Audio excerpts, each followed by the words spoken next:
हिम्मत मत खोना, अभी बहुत आगे जाना है। हिम्मत मत खोना, अभी बहुत आगे जाना है। जिन्होंने कहा था तेरे बस का नहीं, उन्हें भी तो दिखाना है। जय हिंद दोस्तों, रामा मैथ मस्ती यूट्यूब चैनल में आपका स्वागत है। चलिए दोस्तों, आपको ले चलते हैं क्लास की ओर। और क्लास की ओर ले जाने से पहले आपको बता दें कि अगर आप इस चैनल पे नए हैं तो आप लाइक कीजिए, सब्सक्राइब कीजिए और अपने दोस्तों के साथ शेयर कीजिए, क्योंकि 24 नवंबर को आपका JSSC GD का वैकेंसी आने वाली है। तो आप अभी से ही तैयार हो जाइए और डेली क्वेश्चन 4 बजे आपको मिल जाएंगे। आप प्रैक्टिस सेट लगाइए। चलिए ले चलते हैं आपको क्लास की ओर। चलिए दोस्त, ये रहा आपके बीच क्वेश्चन नंबर 1। क्वेश्चन 1 बोल रहा है कि शेषफल ज्ञात कीजिए। अब इस तरह के अगर आपको क्वेश्चन दे दे, अब बोलेगा शेषफल ज्ञात कीजिए, फर्स्ट बार इस तरह क्वेश्चन मिल रहा है तो आप कन्फ्यूजन हो जाएंगे कि 17 के पावर 100 करेंगे, 9 के पावर 19 करेंगे, प्लस 5 इस सबको ऐड करेंगे और 8 से डिवाइड करेंगे, तब जा कर के हमको शेषफल प्राप्त होगा। लेकिन यहाँ पे हम आपको ट्रिक बताने वाले हैं कि इस तरह के क्वेश्चन अगर आता है तो आप किस तरह से सॉल्व करेंगे और जल्दी से आप इसका शेषफल निकाल पाएंगे। तो यहाँ पे देखिए क्या करना है। सबसे पहले इसको अलग अलग कर दो। 17 के पावर 100 बटा 8 प्लस 9 के पावर 19 बटा 8 प्लस 5 के पावर 8 हो गया। अब इसमें इसको डिवाइड करेंगे। अगर 8 से 17 को डिवाइड करते हैं तो 8 दूना 16, एक रिमाइंडर बचेगा और जो एक बचा उसका पावर यहाँ पे 100 बटा 8 लिख देंगे, प्लस इसमें इससे डिवाइड करेंगे 9 में तो 8 एकम 8, यानी एक रिमाइंडर बचेगा। एक रिमाइंडर बचेगा, 1 के पावर 19 बटा 8 प्लस 5 बटा 8 हो गया। अगर 1 का पावर कितना हो भी हो तो उसका वैल्यू 1 होता है, प्लस यहाँ पे 1 बटा 8 प्लस 5 बटा 8। इसको एलसीएम लेंगे 8 तो क्या होगा 1 प्लस 1 प्लस 5, यानी कि 7 बटा 8। यहाँ पे 7 क्या हो जाएगा रिमाइंडर। क्यों रिमाइंडर हो जाएगा? क्योंकि 8 से अगर 7 में डिवाइड करते हैं तो इससे छोटा है, यानी कि इतना से ज़्यादा नहीं होगा। यहाँ पे रिमाइंडर 7 होगा। ऑप्शन नंबर सी आपका राइट आंसर होगा। चलिए आपको दिखाते हैं नेक्स्ट क्वेश्चन। ये रहा आपका क्वेश्चन नंबर 2। क्वेश्चन नंबर 2 बोलता है कि एक खुदरा विक्रेता 10% के छूट देने के बाद 2700 रुपये में एक वस्तु बेचना चाहता है। वस्तु का अंकित मूल्य क्या है? एक व्यापार है जो कि 10% छूट देने के बाद 2700 में बेचना चाहता है। मतलब 10% छूट दे देता है, उसके बाद उसको 2700 पड़ता है और 2700 रुपया में वो वस्तु को बेचना चाहता है। तो हमको पता लगाना है कि वस्तु का अंकित मूल्य क्या था, मतलब वास्तविक मूल्य क्या था, जिसमें 10% छूट दिया तो 2700 हो गया। तो वास्तविक मूल्य हमको निकालना है। वास्तविक मूल्य निकालने के लिए क्या करते हैं कि जो 10% छूट दे रहा है उसको पहले हम लोग कैलकुलेट करेंगे। 10% छूट का मतलब कि 10 बटा 100, ये से ये काटेंगे तो बचेगा 1 बटा 10। ये होता है मार्क प्राइस और ये होता है आपका क्या, ये होता है आपका डिस्काउंट, कॉस्ट प्राइस डिस्काउंट। ठीक है, मार्क प्राइस कितना है 10 रुपया, 1 का डिस्काउंट दिया यानी 9 रुपया, और 9 रुपया किसके बराबर है 2700 के बराबर है। 9 तिया 27 यानी कि 300, 1 यूनिट बराबर 300, 1 यूनिट बराबर 300। तो यहाँ पे हमको 10 मार्क प्राइस कितना है 10 यूनिट बराबर कितना होगा तो 10 गुना 300, यानी कि 3000 आपका क्या हो गया 3000। एक खुदरा विक्रेता जो 10% छूट के बाद 2700 में बेच रहा था, उसका वास्तविक मूल्य मतलब अंकित मूल्य कितना था 3000 रुपया था, जिसमें 10% छूट दिया और छूट दे करके 2700 रुपया में वो बेचना चाह रहा था। ऑप्शन नंबर बी आपका राइट आंसर है। चलिए दिखाते हैं आपको नेक्स्ट क्वेश्चन। क्वेश्चन नंबर 3 ये है। क्वेश्चन नंबर 3 बोलता है कि कुछ लोगों ने एक कार्य को 18 दिनों में पूरा करने का वचन लिया, लेकिन उसमें से 6 लोग ऐसे भाग गए और बाकी लोगों ने 20 दिनों में कार्य को समाप्त किया। लोगों की वास्तविक संख्या कितनी थी ये बताना है कि कितने लोग बोले थे कि 18 दिनों में काम को हम पूरा कर देंगे, ये निकालना है। ठीक है, तो कुछ लोगों मतलब मानते हैं कि कुछ लोगों जो लोग थे वो 100 लोगों थे और 18 दिनों में काम को पूरा करने का वचन लिया था।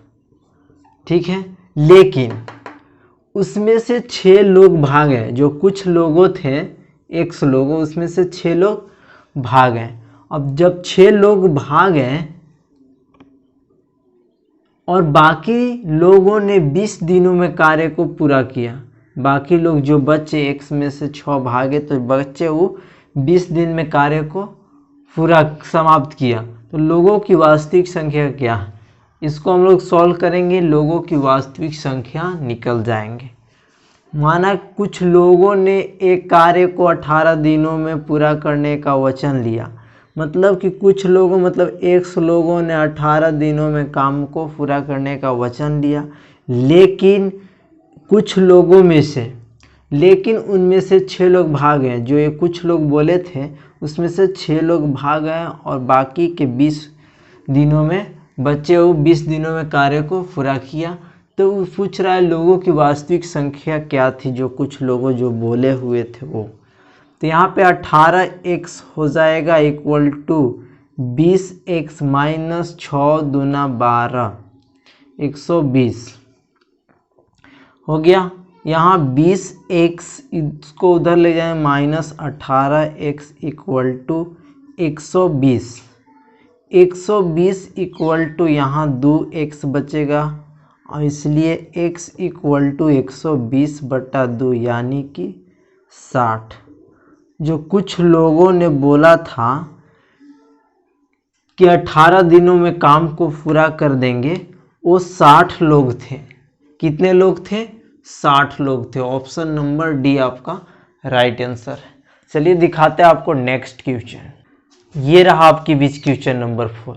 क्वेश्चन नंबर 4 बोलता है कि 24 के सभी गुणनखंड का योग सम ऑफ फैक्टर क्या है, ये पूछ रहा है। तो हम लोग फैक्टर में सबसे पहले 24 को तोड़ेंगे। 24 का फैक्टर 2 से 12 दूना 24, 2 से 6 दूना 12, 2 से 3 दूना 6 और 3 से 1। यहाँ पे हमारा 24 का फैक्टर आ गया 2 के पावर 3 और 3 गुना 3 के पावर 1, ये आ गया। अब हम लोग के पास है कि अगर सम ऑफ फैक्टर, किसी भी संख्या का सम ऑफ फैक्टर निकालना होता है तो क्या करते हैं, सम ऑफ फैक्टर, ठीक है, बराबर ये होता है। जैसे कि 2 के पावर 3 यहाँ दिया हुआ है तो 2 के पावर 0 प्लस 2 के पावर 1 प्लस 2 के पावर 2 प्लस 2 के पावर 3। और कोई दूसरा फैक्टर है तो यहाँ पे दूसरा फैक्टर है, जैसे 3 के पावर 0 गुना प्लस 3 के पावर 1। मतलब यहाँ पावर जितना तक रहता है 0 से लेकर के उतना तक जाना पड़ता है। अभी इसको हम लोग सॉल्व करेंगे तो सम ऑफ फैक्टर इसका आ जाएगा। इसका सम ऑफ फैक्टर जैसे कि किसी भी संख्या के पावर 0 यानी कि 1 प्लस 2 प्लस 2 दूना 4 प्लस 2 दूना 4 दूना 8 गुना 1 प्लस 3, 8 4 12, 14 1 15 गुना 3 1 4, तो 15 चौका कितना हो गया 60।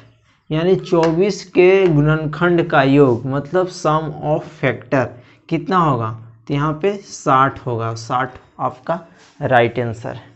चलिए दिखाते हैं आपको नेक्स्ट क्वेश्चन। चलिए दोस्त, ये रहा आपका क्वेश्चन नंबर 5।